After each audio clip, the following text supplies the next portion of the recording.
자, 그럼 다시 브라켓으로 넘어가셔가지고, 그럼 두 번째 것도 우리 한번 크기를 줄 건데, 그 전에, 자, 여기 플로트 준 거, 자, 일단은 임시적으로 얘를 주석 처리해서 작동하지 않도록 만들어 놓을 거예요. 그럼 이 모양이 만들어지겠죠?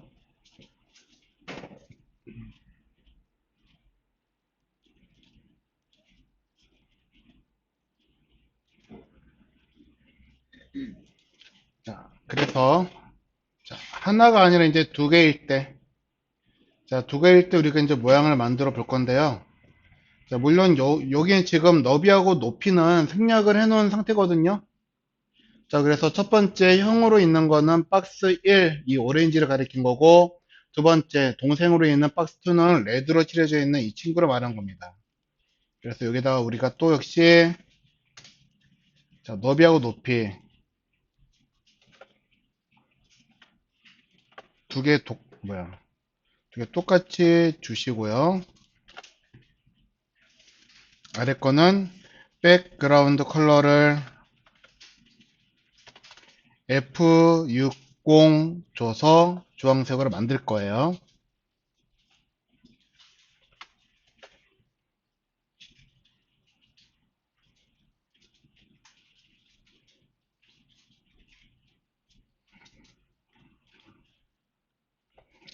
자, 그러면 모양이 위아래로 두 개 이렇게 블럭으로 만들어지는 형태가 보여지겠죠? 자, 그래서 플로트라고 하는 거는 적어도 두 개 이상의 요소를 레이아웃을 만들 때 우리가 사용을 하는 겁니다. 자, 그래서 수직 정렬로 만들겠다 하시면은 뭐 아무것도 안 하시면 되는데 두 개를 수평으로 나란히 놓을 거예요. 자, 그러면 우리 둘 다에게 플로트, 레프트를 주시면 되는데, 만약에 둘 중 하나만 주시겠다. 그래서 박스 1에만 지금 플로트를 줬고, 박스 2는 플로트를 주지 않은 상태로 만들어 놓을 거거든요.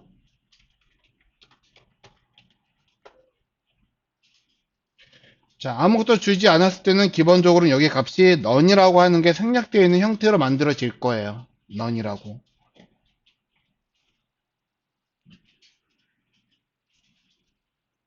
자, 만들어 놓고 확인해 보시면, 자, 주황색이 사라졌어요.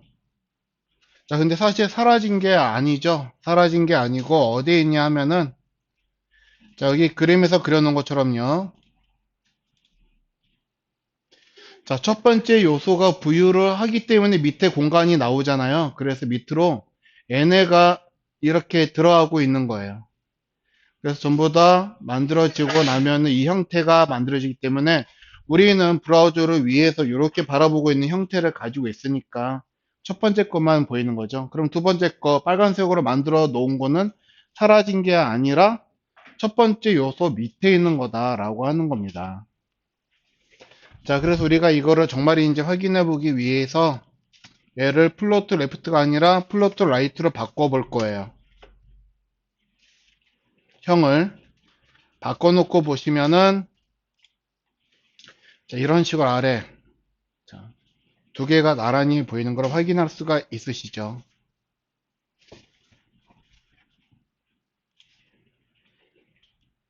자, 다시 레프트로 주시고 그러면은 두 개일 때 얘네들 둘 다에게 우리가 플로트 레프트로 주면은 어떻게 모양이 바뀌냐 보면요. 이번에는 박스 1과 박스 2 둘 다 레프트로 준 겁니다. 레프트로 줬을 때는요. 좀 아래로 내려가지 되는데 자, 요걸 만들어 놓은 거예요. 요거 여기 자, 형제들 모두 다 플로트 속성으로 부유가 되면 디마케이션 박스가 사라진 채로 나란히 수평으로 정렬하게 될 거예요. 둘 다 플로트 레프트를 준 거죠.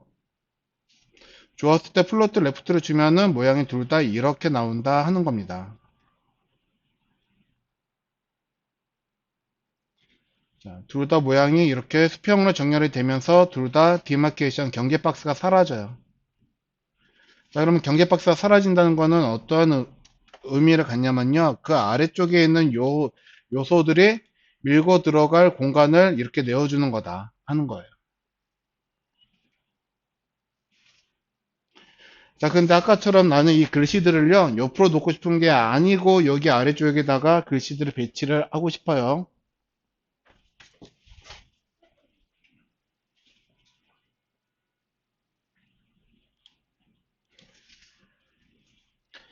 자, 그래서 우리가 이때 보편적으로 많이 사용을 하는 게 오버플로우라고 하는 거를 쓰거든요.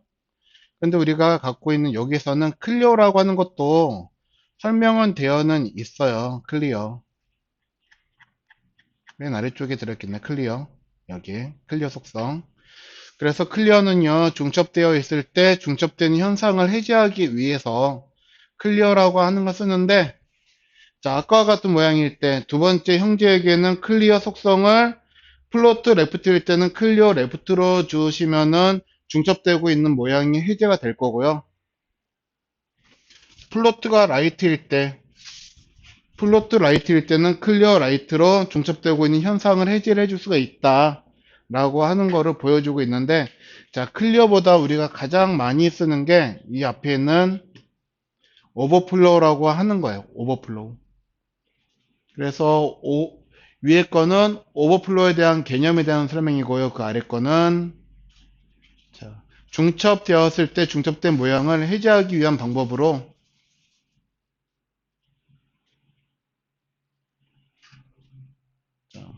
오버플로우 히든을 적용하시면 모양이 이렇게 나온다 하는 거를 보여주고 있는데, 자, 이거 먼저 한번 해볼 겁니다.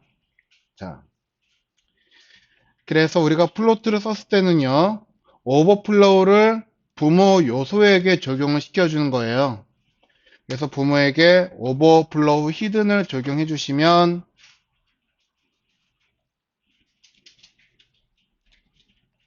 자, 이런 모양이 만들어져요. 제가 원하는 레이아웃이 이거예요, 실은.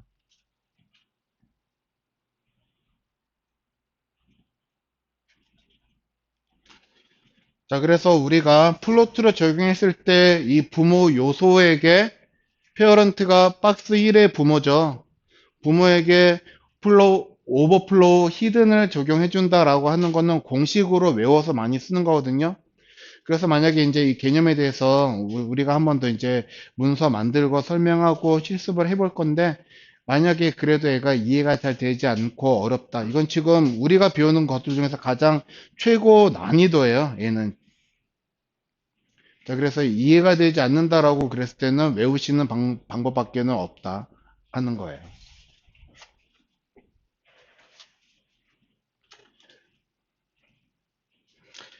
자, 그러면 자, 일단 클리어까지는 일단 내비 둘 거고요.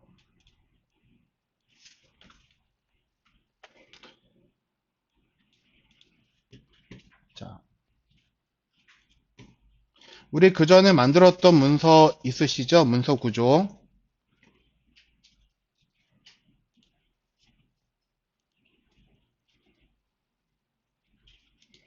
자, 문서 구조 만들기라고 하는 이미지 자료 보시면 이렇게 생긴 모양이 있을 거예요. 보이시나요? 자, 여기에서 우리가 요만큼만 만드는 걸 한번 해봤거든요. 요걸 한번 우리가 만들어서 얘를 한번 보려고 합니다. 자, 그래서 요만큼은 우리 화면 표현 UI 샘플, 자, 컨텐츠 A 샘플이라고 하는 게 들어가 보시면요. 압축 파일로 되어 있고 얘를 다운받아서 압축을 해제하셔야지 되거든요. 그래서 압축 해제를 하시면 컨텐츠 01이라고 하는 곳에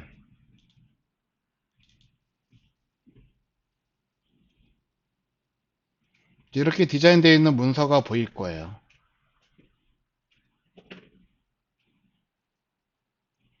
자, 요거를 일러스트에서 아주 단순하게 만들어 놓은 게 이 형태다 하는 겁니다.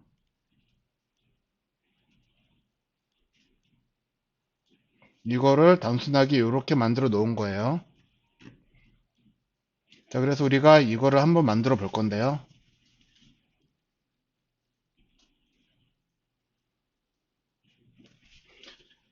자, 얘를 자, 그림판이나 그런 데서 여심은 얘네들 크기라든가 사이즈 여러분들이 확인하기가 어려우세요. 그래서 포토샵에서 쟤를 여시는 게 가장 좋거든요.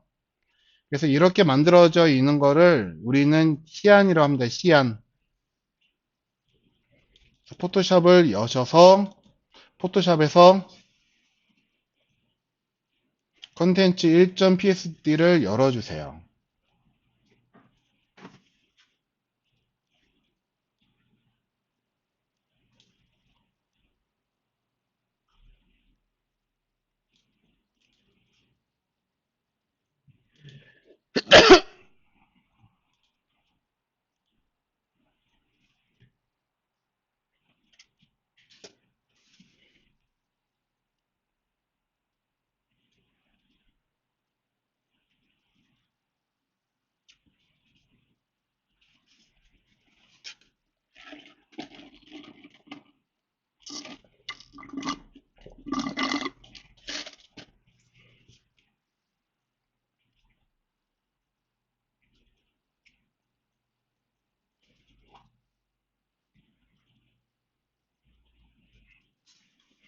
자, 포토샵에서 전문서 열으셨나요?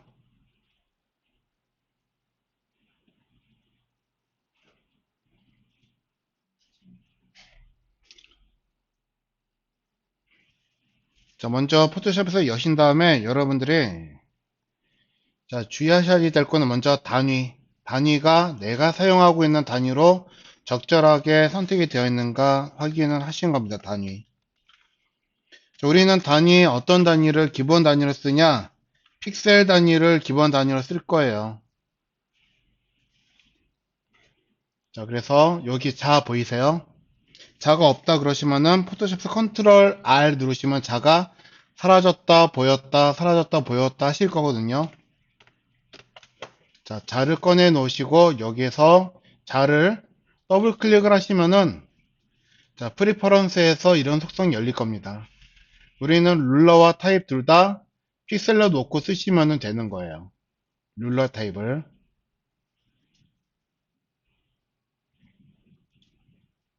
자, 그래서 크기 측정하실 때는 렉탱귤러 마켓 툴이라고 하는 걸로 우리가 선택을 하실 건데요.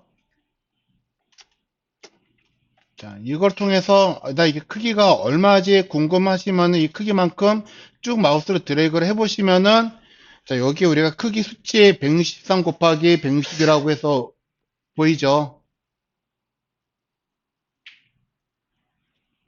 자, 이것만 우리가 확인하시면 된다 하는 겁니다.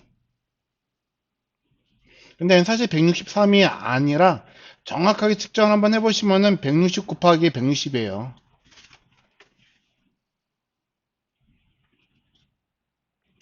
자, 일반적으로 퍼블리셔는 디자인을 하는 게 아니고 디자인 된 거를 화면에 구현을 하는 일을 하는 사람들이죠.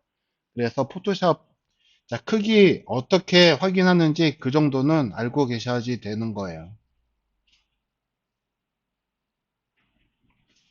자, 근데 열었더니 전 이제 그리드가 보이는데 그리드가 안 보이시는 분들이 계실 거예요. 자, 포토샵에서 컨트롤 누르시고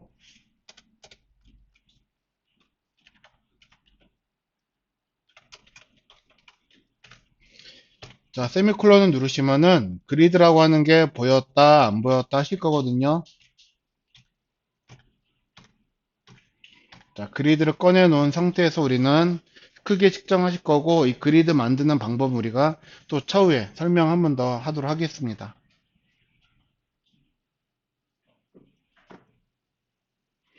자, 혹시 나는 업무를 포토샵 사용하시는 분들 계시죠? 혹시 CC 버전 사용하시는 분 계세요? CC? CS6? 자, 혹시 나는 포토샵 주로 어떤 거를 일단은 자,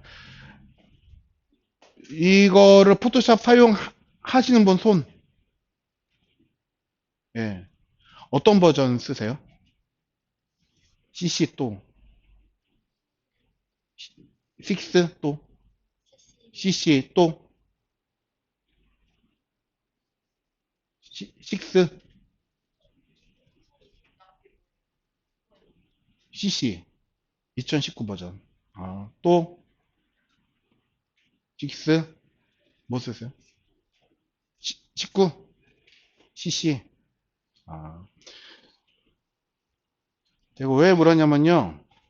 이 가이드를 어떤 그 플러그인을 통해서 만든 거거든요. 근데 CS6는 무료로 플러그인을 사용을 하는데 CC 버전은 돈을 내고 쓰셔야 돼요. 크랙 되어 있는 게가 찾아보면 있는 저는 못 찾겠더라고요. 도무지. 자, 그래서 그것 때문에 이제 이야기를 한 건데, 자, 그 부분 때문에 이거 이제 레이아웃을 만드는 기능이 CC에는 포함이 되어 있는데, CS6처럼 그렇게 편하지 못해요. 자, 그래서 미리 한번 조사를 해 봤습니다.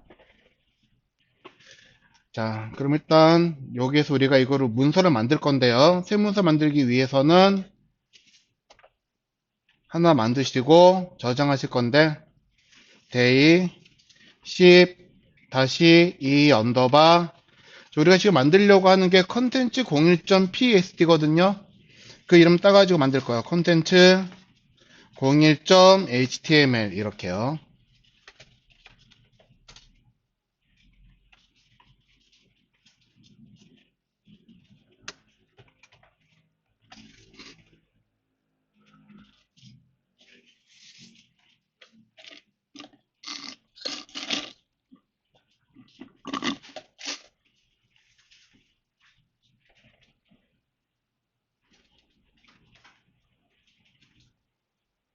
자, 그리고 또 오늘도 설명하는 내용 중에서 책 어디에도 나와 있지 않은 내용을 또 하나 제가 설명할 건데, 이거는 회사에서 많이 필요한 내용이라고 생각을 하는 거거든요. 자, 그것도 오늘은 포함이 될 겁니다. 자, 그러면 일단 우리가 이제 여기에서 포토샵에서 보여지는 모양을, 얘를 여기다가 우리가 코딩을 할 거예요. 그러면 가장 먼저 하셔야지 되는 게 문서 구조라고 하는 걸 만드실 거란 말이에요. 문서 구조. 자, 그러면은 얘네가 이거 포토샵에서, 자, 보여지고 있는 게 지금 이게 하나의 문서잖아요. 이게 어떤 구조를 가지고 있는지 그거를 여러분은 먼저 파악을 하셔야 된다 하는 겁니다. 자, 이거는 하나의 그 웹사이트를 단순화 시켜가지고 만들어 놓은 거예요. 맞죠? 자, 우리가 웹사이트를 만들 때 사이트가 이렇게 끝나지는 않죠. 화면이 지금 이렇게 위아래 찌그러졌네요. 예. 자, 위쪽에는 로고랑 그리고 내비게이션 바 같은 게 달려 있을 거고요. 여기선 그냥 생략을 해 놓은 상태인 거죠.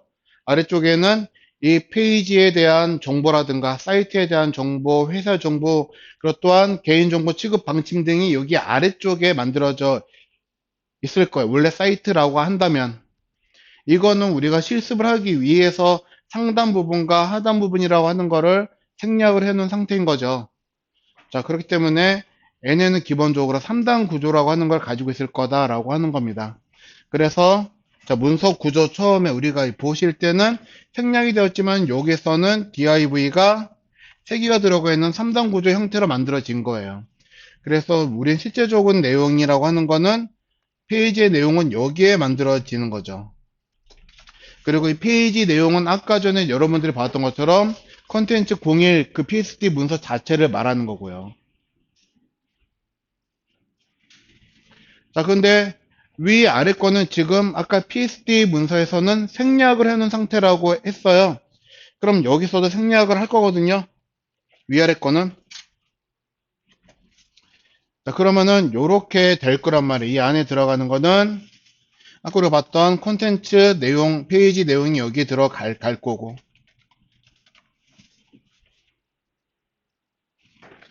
자, 그래서 여러분들이 이제 저하고 수업을 하실 때, 자, 이거 한번 문서 구조 만들어 보세요라고 하면은 가장 크게 div가 하나 들어갈 거예요. 이 div는 포토샵에서 보았을 때 이 전체 영역이라고 하는 거, 큰 영역을 가리키는 거죠.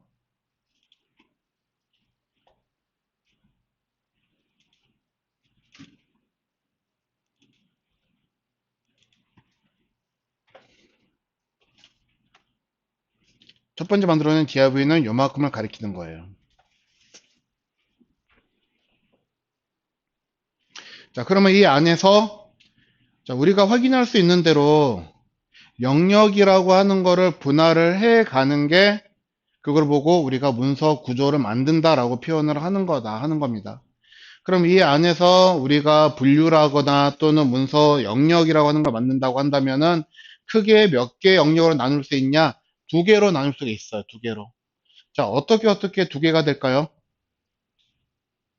제목과 본문. 자, 그러면 여기서 제목이 뭐고 본문이 무엇인지 구분하실 수가 있으시겠죠? 자, 요만큼이 제목. 이게 본문. 그럼 다시 여기에 들어가서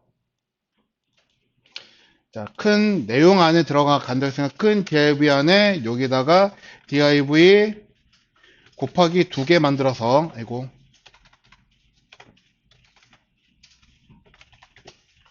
여기는 제목이 들어갈 거고 여기에는 본문이 들어갈 거다 하는 겁니다.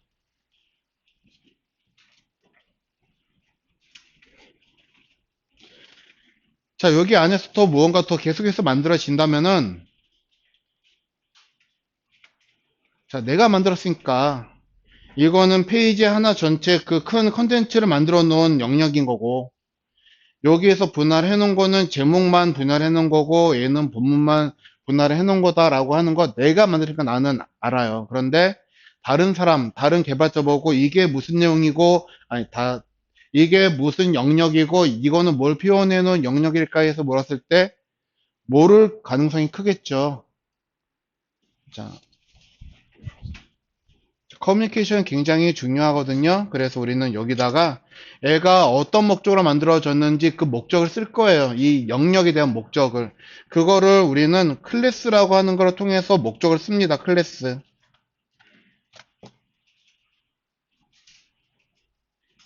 자, 그래서 애는요. 자, 콘텐츠를 만들 영역이에요. 하나의 페이지 콘텐츠 내용이라고 하는 게 여기에 들어갈 거예요.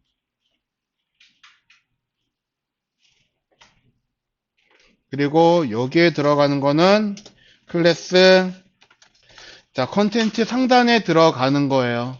그럼 우리 상단에 들어가는 거는 대부분 제목 그런 거 헤딩이라고 하죠. 또는 얘를 헤더라고 하거든요. 그래서 헤더라고 이렇게 쓸 겁니다. 그리고 아래 거는 실제적인 내용이 들어가는 거 섹션이라고 하는 게 여기에 들어가게 될 거예요. 그래서 여기다가 또 섹션 이렇게 이름을 써놓을 겁니다.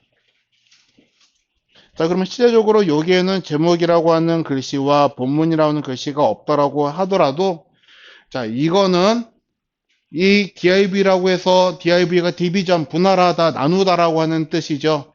얘를 나누는 이유는 컨텐츠의 위에 들어가는 헤더 목적으로 만들어 놓은 거고 아래 거는 컨텐츠 이 내용에 맞는 섹션, 본문 내용이 들어가기 위한 영역이다라고 해서 이런 식으로 우리가 화면을 또는 문서 구조를 분할해서 만들어 놓을 수가 있다 하는 겁니다.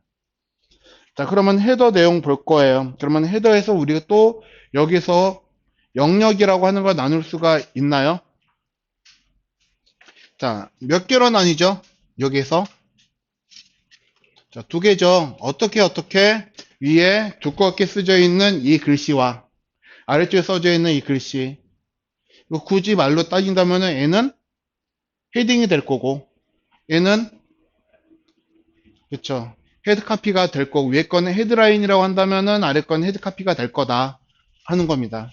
그래서 이 두 개 영역도 우리가 표현할 수가 있어요. 그래서 div 곱하기 2 해가지고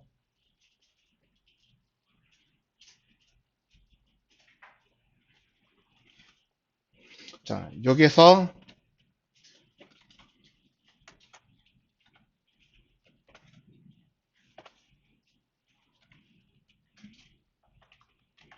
자, 써져 있는 거 콘텐트 타이틀 자, 첫 번째 문서니까 컨텐츠 01 타이틀을 쓰겠습니다. 그래서 얘는 제목이에요. 클래스 헤딩 또는 헤드라인 이름 길다. 그러면은 H라인이라 써도 될 것 같네요. 헤드라인 그냥 줄여가지고.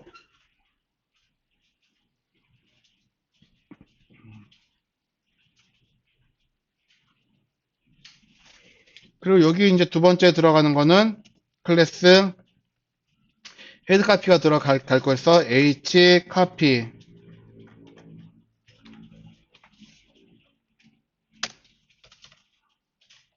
로렘 해서 한 두 줄 정도 들어갔으니까는 두 줄 들어갈 분량만 남기고 지울게요. 그리고 여기에는 두 줄이 들어가요. 해서 br 이렇게 써놓고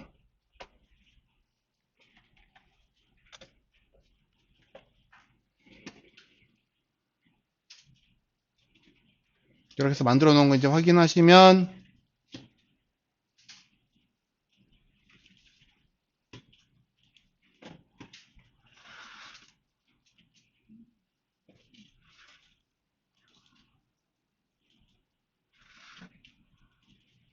자, 기본적으로 제목과 헤드 카피가 이렇게 보여지게 되는 형태로 만들어진다 하는 겁니다. 자, 그쵸?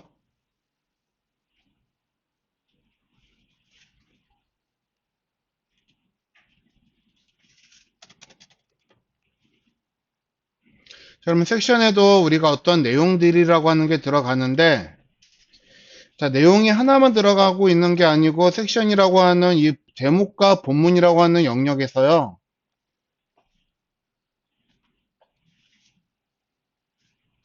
제목이고, 본문, 여기에서, 자, 개별적인 내용이 또 분리가 되고 있죠. 자, 만약에 여기 들어가는 게 타이틀이다라고 한다면은 각각의 어떠한 주제를 가지고서 4개의 내용이 들어가고 있는 형태인 거예요. 그러면 이 안에서도 우리가 영역이라고 하는 거를 몇 개로 나눌 수 있나 보았더니 얘가 하나, 둘, 셋, 4개로 나뉜다 하는 겁니다. 이런 식으로. 자, 근데 우리가 지금 주황색으로 클래스 섹션 만들어 놓은 게 요만큼이죠. 그러면 주황색으로 만들어 놓은 거 안에 빨간색이 하나, 둘, 셋, 4개가 들어갈 거란 말이에요. 자, 이걸 우리가 그대로 또 태그에다가 옮긴다면 주황색이 섹션이니까 섹션 안에 div가 4개가 들어갈 거예요. 물론 얘네들도 각각의 영역이라고 하는 거 구분하기 위해서 클래스가 필요하겠죠. 그래서 얘네들의 이름을 아티클이라고 하려고 합니다. 기사, 아티클.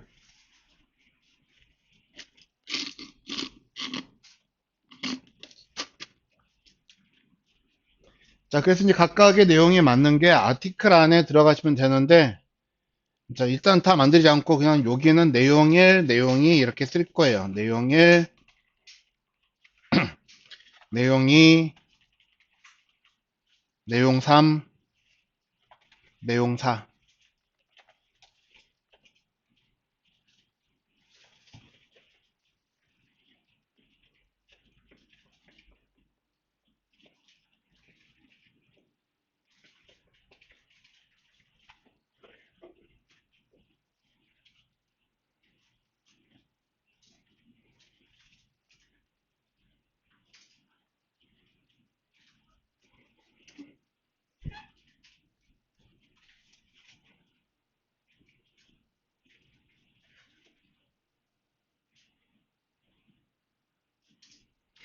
자, 우리가 이제 이 상태에서 모양이라고 하는 걸 또는 레이아웃을 만들려고 한다면 여기서는 무언가 할 수 있는 게 더 이상 없죠. 그래서 CSS라고 하는 걸 불러다가 이 모양 레이아웃을 컨트롤 하도록 시킬 거예요.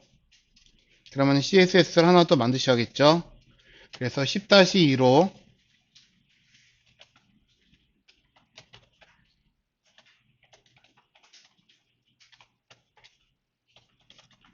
style.css를 CSS 폴더 안에서 만들도록 할 거고요.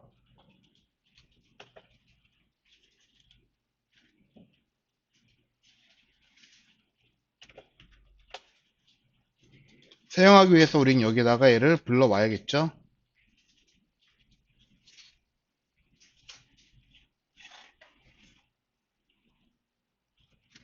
여기다가 링크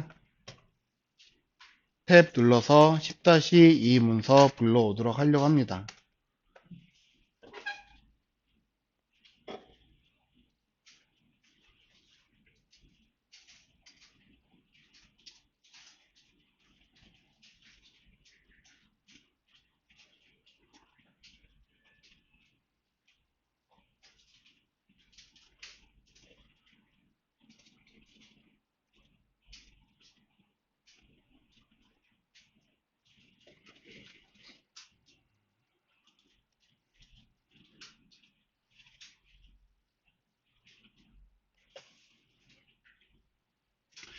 자, 근데 여기까지 이제 이렇게 저렇게 무언가를 하긴 했어요. 자, 그런데 이제 이렇게 딱 만들어 놓고 이제 대부분 게임 오버가 될 거거든요. 이제 뭐 하지? 뭐부터 해야지 좋을까? 망설여지게 된다 하는 겁니다. 자, 근데 우리가 이제 맨 처음에 CSS라고 하는 걸 배울 때, 자, 속성들 여러 가지 배웠잖아요. 오늘까지 하고 그러면은 부유하는 속성까지, 레이아웃을 만드는 것까지 배웠는데, 자, 그러면 그 전에 배웠던 거 뭘 배웠냐면은, 박스 모델이라고 해서 크기 영역을 만드는 속성을 배웠고요. 그리고 그 전에는 글씨의 모양을 다루는 속성들을 배웠어요. 그러면 이제 크게 세 가지로 나눈다 그러면은 처음에 배웠던 거 글씨, 그리고 박스, 그리고 레이아웃 세 가지를 배웠는데 뭐부터 하는 게 좋을까요? 응? 예, 우리 이제 CSS 한다 그러면은 뭐부터 하는 게 좋을까요? 자, 우리 수업 배운 순서대로 적용하시면은 돼요. 자, 그래서 우리 속성 가장 처음에 데빌로로 뭘 배웠죠? 글씨들. 그래서 글씨에 관련된 거를 여기다가 적용할 거예요. 자, 그러면 글씨를 우리가 어떻게 적용할 거냐면요. 포토샵에 들어가셔서, 자, 이거 글씨 크기, 또 뭐가 있을까요? 글씨 두께, 그쵸? 그리고 글씨 줄높이, 정렬 상태, 글씨 색깔, 이런 것들 여러분들이 확인을 하셔야 돼요. 자, 그래서 선택 툴을 이용을 하시거나 또는 레이어에서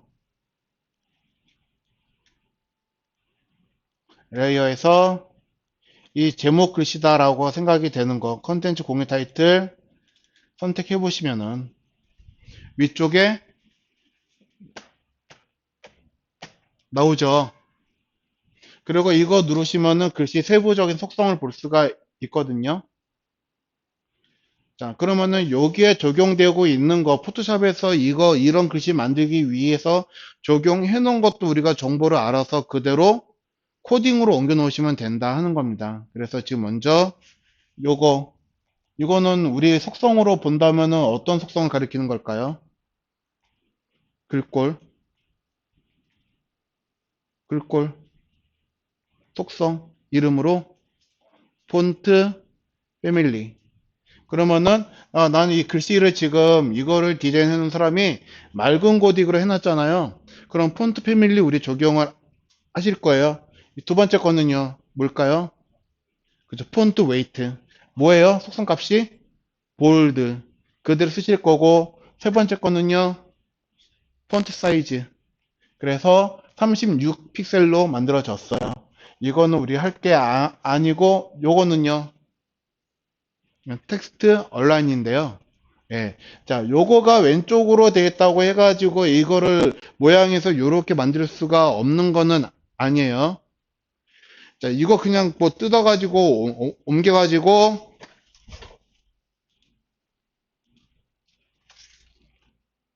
요렇게 가운데 있는 것처럼 만들어 놓을 수는 있잖아요. 그쵸? 그래서 텍스트 얼라인은 이거를 보시고 얘가 레프트인지 센터인지 라이트인지 확인하는 게 아니고 이 전체 그림에서 자, 그림에서 글씨가 왼쪽에 있어요? 오른쪽에 있어요? 가운데 있어요? 가운데죠. 그러면 얘는 속성에서 아까 전에 왼쪽으로 되어 있다고 해도 얘는 텍스트 얼라인이 뭐예요?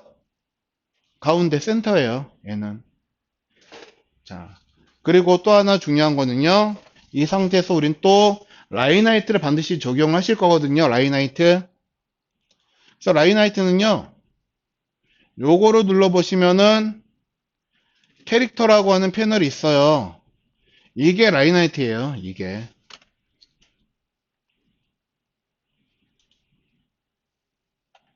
이게 라인하이트예요. 이게. 예. 글자와 글자 사이의 높이, 줄 높이, 라인하이트. 그런데 여기서는 오토라고 돼 있죠.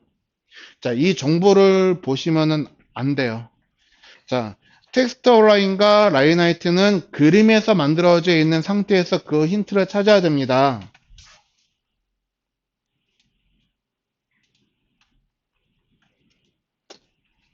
여기 가이드 여기에서부터 이렇게 쭉 칸이 몇 개가 만들어져 있는 게 보이는데 이건 전부 다 균일한 사이즈로 만들어진 거거든요. 높이가. 그래서 이 높이는 얼마일까요? 혹시 이 높이 각각 이 칸 하나의 높이가 얼마인지 확인하실 수는 있으세요? 얼마예요? 40이죠. 그러면 40 픽셀 안에서 글씨가 두 줄이 들어가 있어요. 그러면은 얘네들 하나의 줄 높이는 얼마일까요? 20 픽셀. 아시겠죠? 그래서 얘네들은 20 픽셀이 될 거예요. 그러면 이 컨텐츠 타이틀은요? 한 칸에 들어있는 게 아니고 두 칸에 걸쳐서 들어있죠. 그러면은 얘는 줄 높이가 얼마가 되는 거예요?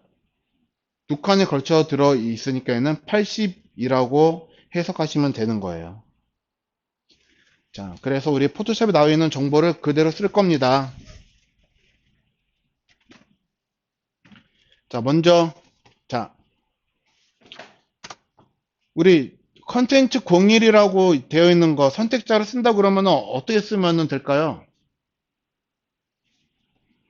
이 글씨죠. 이거 선택을 하려면 어떻게 선택을 해야 돼요? 만약에 여기에다가 div라고 쓰시면, 자, 지금 만들어 놓은 거에서 div가 몇 개예요? 여러 개죠. div, 이것도 물론 div 태그가 맞긴 맞죠? 그렇지만 얘만 선택하는 게 아니고, 얘도 다 선택을 하게 되는 거잖아요. 그러면 div로 선택을 하면은 안 되겠어요. 맞죠? 그러면은 얘를 우리가 그래서 클래스를 만들어 놓은 거죠. 그래서 저건 지금 글씨의 모양을 만들기 위해서는 클래스 h line 해가지고 이렇게 선택을 하시면은 h line 글씨 들어있는 요게 선택이 된 거다 하는 겁니다.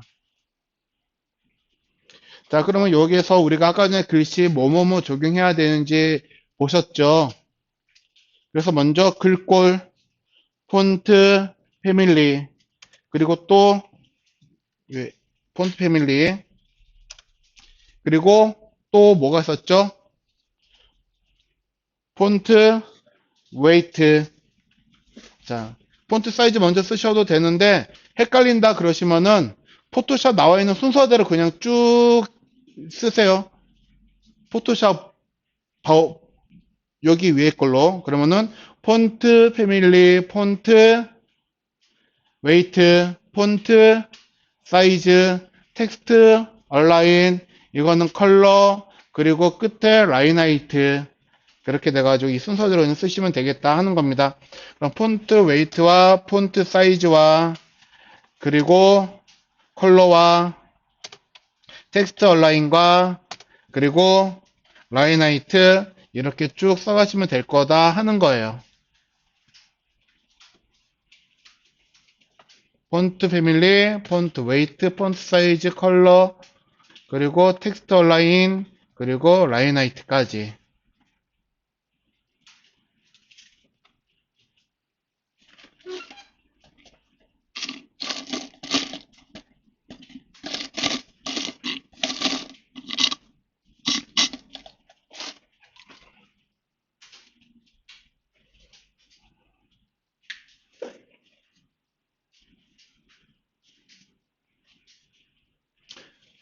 자, 일단은 값 쓰지 말고 이렇게 속성만 써놓을 거예요. 일단 여러분들 값은 일단 지금은 쓰지 말아 주셔요. 그러면 적어도 우리는 6개를 속성을 써야지 되는 거거든요. 자, 그러면 제목 말고 hcopy도 있죠? 그러면은 hcopy도 6개 속성을 쓸 거예요.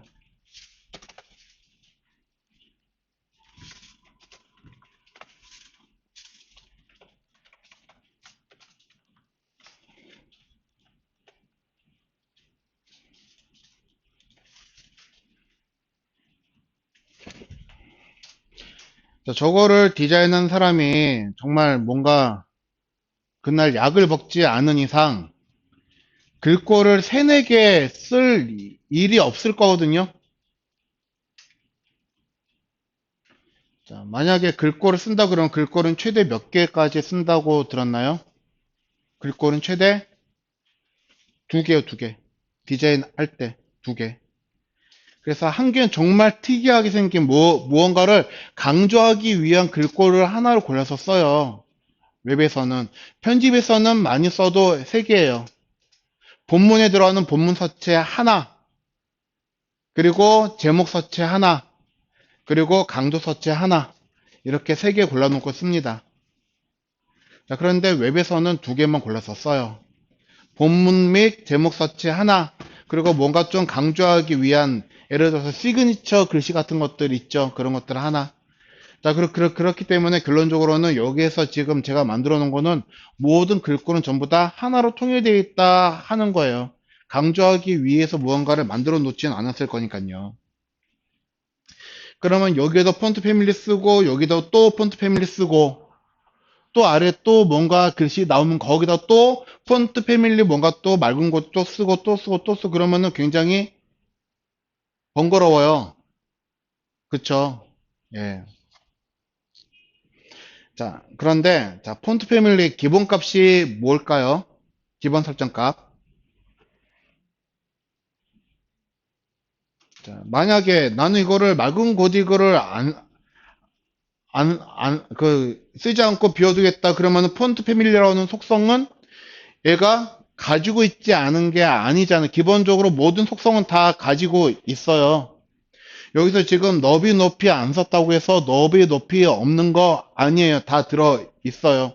다만 기본 설정된 값을 화면에다 표현을 안 해준 것 뿐이거든요.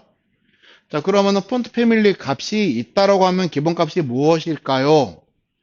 하는 게 질문입니다. 뭐가 들었을까요? 뭘까요? 일단은 맑은 고딕은 아니에요. 예, 우리 이거 브라우저에서 그냥 딱 열어서 확인해 보시면은 이런 게 나오잖아요. 이게 사실 이게 맑은 고딕이거든요. 이 글씨가 얘는 크롬이라고 하는 브라우저에서 맑은 고딕으로 보이라고 그렇게 표현을 해준 거지. 이 페이지를 그대로 인터넷 익스플로러로 넘어가면은 맑은 고딕이 아니라 굴림체로 나온단 말이에요. 그럼 뭐가 됐든 분명히 여기에 들어있는 속성은 기본 속성은 맑은 고딕은 아니라고 하는 겁니다. 그럼 뭐가 들어있을까요? 여기에. 자, 여기에는 기본 속성은요. 글씨에 대한 이거는 꼭 우리 잘 기억을 해 두셔야지 됩니다. 글씨들에 대한 기본 속성은요. 거의 99%가 인허리트예요. 인허리트. 무슨 뜻이에요?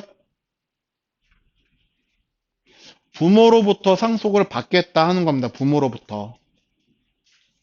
상속. 그러면은 이 H카피도 인허리트겠죠. 기본 속성이니까. 그럼 우리는 여기다가 둘 다, 자, 이거는 폰트 패밀리 안 써도 기본적으로 이 값은 들어 있다는 거예요. 만약에 이거 폰트 패밀리 지워버리면 H카피는 글꼴 정하는 속성 없는 거예요? 아니죠. 뭐라고요? 인허리트. 안 써도 인허리트. 이거는 이게 들어있어 라고 설명을 하기 위한 거고 인허리트는 무슨 뜻? 상속. 부모로부터 상속을 받겠다. 그러면은 H라인 부모한테 글꼴 정해줘도 여기에는 그대로 값이 전달받겠죠. 그쵸? 그러면 얘 부모 누구예요? 얘 부모는 누구예요? H라인의 부모는 누굴까요? 헤더죠. 그러면은 여기다가 우리는 클래스 헤더라고 써서 여기다가 폰트 패밀리 정해 주셔도 된다 하는 겁니다. 그러면 또 얘도 값을 안 쓰면 얘도 기본값은 인허리트 상속이에요. 그럼 쭉 거슬러 올라가서 누구한테 써주는 게 가장 좋아요? 어차피 글꼴은 딱 한 번만 쓰고 끝날 건데 누구에게? 그쵸. 위로 쭉 올라가서 HTML이 됐던 화면에서 보여지는 바디가 됐던 둘 중에 하나한테만 써주시면 된다는 거예요. 그래서 저는 바디에게 쓸 거예요. 바디에게. 바디에게 여기다가 폰트 패밀리 여기다가 한번 궁서체 한번 써볼까? 궁서체 궁서 궁서면은 이제 뭐 흔히 우리가 콘솔라스라고 하는 글씨가 궁서체거든요. 콘솔라스. 근데 일단 그냥 궁서라고 쓰겠습니다. 궁서체. 궁서 쓰시고 저장한 다음에 확인해 보시면 궁서체로 바뀌어요. 다. 그쵸? 자, 그러면 어차피 여기에다가 하나만 쓰면은 모든 글꼴이 바뀌니까는 굳이 우리는 폰트 패밀리를 여기저기 쓸 필요가 있다 없다? 없다는 거예요. 아, 아시겠죠? 자, CSS나 HTML은 한 줄이라도 덜 쓰는 게 유리해요. 자, 내가 무언가를 썼다 그러면 이거는 반드시 나중에 반응형에서 수정할 대상으로 바뀔 겁니다. 내가 속성을 10개를 써놓으면요. 적어도 그 중에서 8개는 수정해야지 될 대상으로 바뀔 거예요. 뭐 10개 정도야 뭐. 자, 우리 페이지 여러분들 이제 사이트 만드시면은 12페이지, 20페이지씩 나오는데 거기에서 속성 개수만 따져도 한 3, 4천 개는 나올 거란 말이에요. 그거를 내가 이전에 뭘 썼는지 기억을 어떻게 다 해요. 비교해가면서 그것도 많이 힘들어요. 그래서 한 줄이라도 덜 쓰는 게 중요한 거예요. 그러면 바디에다 난 이제 써놨기 때문에 얘는 안 써도 되겠네요. 지우고, 폰트 패밀리는 지우고.